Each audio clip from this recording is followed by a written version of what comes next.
ভয়াবহ দূষণের কবলে পড়ে মৃত্যুপ্রায় হয়ে উঠেছে একসময়ের স্বচ্ছ শীতলক্ষ্যা নদী। নারায়ণগঞ্জের বিভিন্ন শিল্প কারখানা থেকে এক ধরনের পরিশোধন ছাড়াই প্রতিদিন বিপুল পরিমাণে বিষাক্ত বর্জ্য নদীতে ফেলা হচ্ছে। পাশাপাশি সিটি কর্পোরেশনের ড্রেন ও নালা দিয়ে পড়ছে পয়ঃবর্জ্য, ফলে নদীর পানি ব্যবহারে অনুপযোগী হয়ে উঠেছে। পরিবেশ অধিদপ্তরের তথ্যানুযায়ী প্রতিদিন প্রায় ২০ কোটি লিটার বিষাক্ত বর্জ্য শীতলক্ষ্যা নদীতে প্রবাহিত হচ্ছে।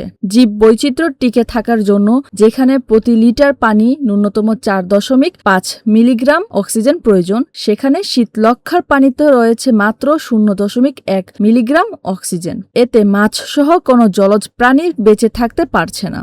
নদীর প্রায় দূষণের কারণে স্থানীয়রা চর্মরোগ সহ নানান রোগে আক্রান্ত হচ্ছেন। বর্ষা মৌসুমে কিছুটা পরিষ্কার দেখা গেলেও বছরের অধিকাংশ সময় নদীর পানি কালচে ও দুর্গন্ধযুক্ত থাকে। এলাকাবাসী ও ব্যবসায়ী সংগঠনগুলোর দাবি, নদী রক্ষায় দ্রুত সেন্ট্রাল ইটিপি বর্জ্য পরিদর্শনাগার স্থাপন করা প্রয়োজন। তারা অভিযোগ করেন, দূষণকারীদের বিরুদ্ধে কার্যালয়ে ব্যবস্থা না নেওয়ার পরিস্থিতি দিন দিন ভয়াবহ হয়ে উঠছে। এই বিষয়ে নারায়ণগঞ্জ পরিবেশ অধিদপ্তরের উপপরিচালক AHM রাশেদ বলেন, পানি দূষণকারী প্রতিষ্ঠানের বিরুদ্ধে ভ্রাম্যমাণ আদালতের মধ্যে ব্যবস্থা নেওয়া হয়েছে। দূষণরোধ অরিচায় আরও কঠোর পদক্ষেপ নেওয়া হবে।